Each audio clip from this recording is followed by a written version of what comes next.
let's have a look at the subject activity feed tool.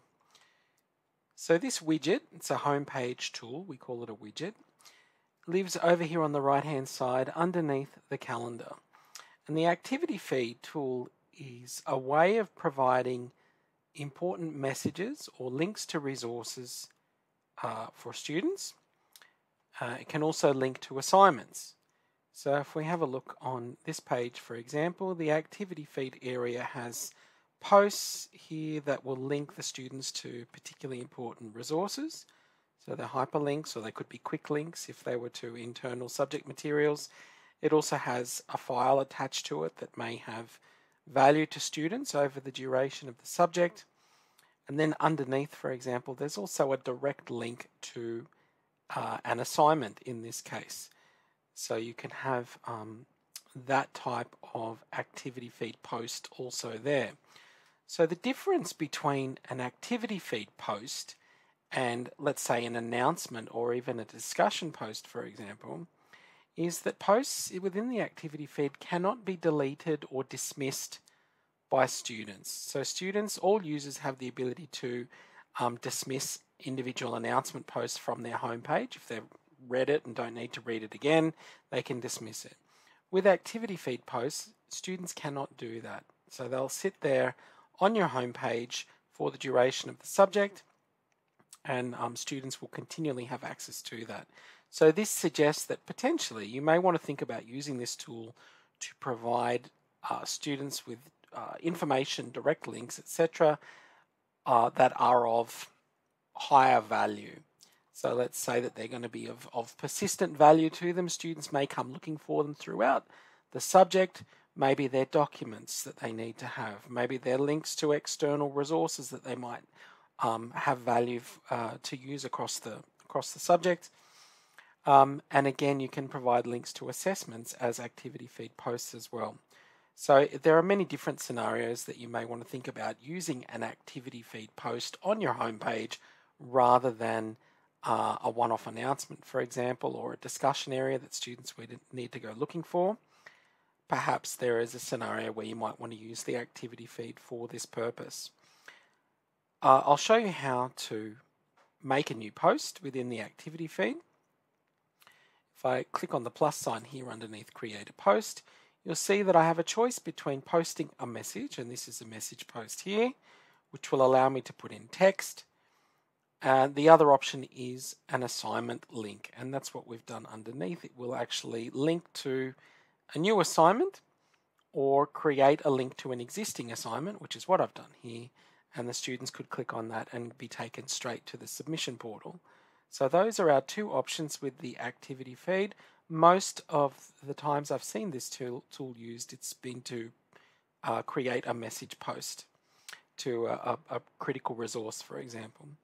So as soon as you've selected a message here, you'll notice that we have the option to make this post available to all students, so all sections or cohorts, or if you're in a subject that does have multiple cohorts and you want to target this post so that it's only visible to students of a particular cohort, you could click on the drop down next to Send To, and it will identify all of the cohorts in the subject. So I could make a post here that was specifically for Port Macquarie internal students, and you'll notice that now it's showing next to Send To, it's for Port Macquarie students.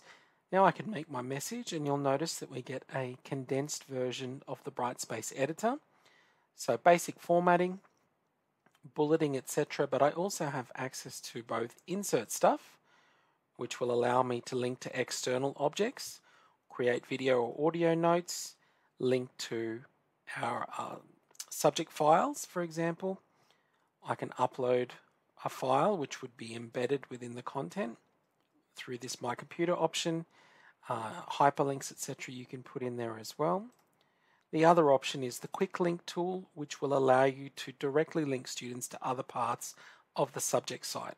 So if you wanted to take them to a particular discussion topic or a particular assignment or an announcement or part of the content, you can quick link directly to those using the Insert Quick Link option. So once again, we have a number of ways of achieving the same end in Brightspace You could create a link to an assessment task directly from here, or you could use the quick link tool and it would create a link in text that would take them to a quiz and assignment discussion, etc. as well.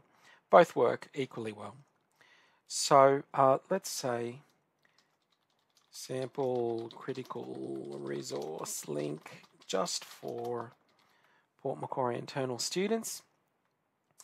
That'll do for the moment. You'll notice underneath that by default the allow comments option has been toggled on.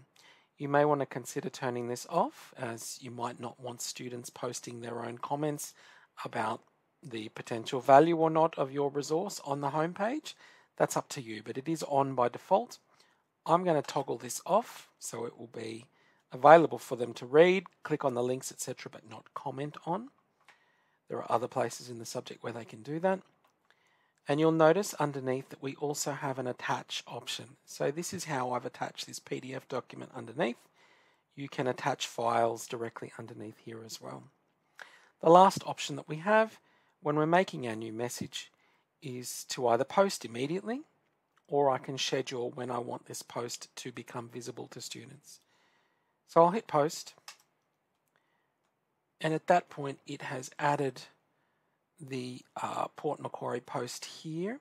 The reason it's not at the top of my activity feed is because if we click on the three dots of any given post, we have the ability to delete our post, to edit the content that's inside the post, or to pin the post. And if we were to pin it, it would bring it to the top of the list unless there were multiple. This one's already been pinned, so I can unpin that, and now I just have the one pinned post.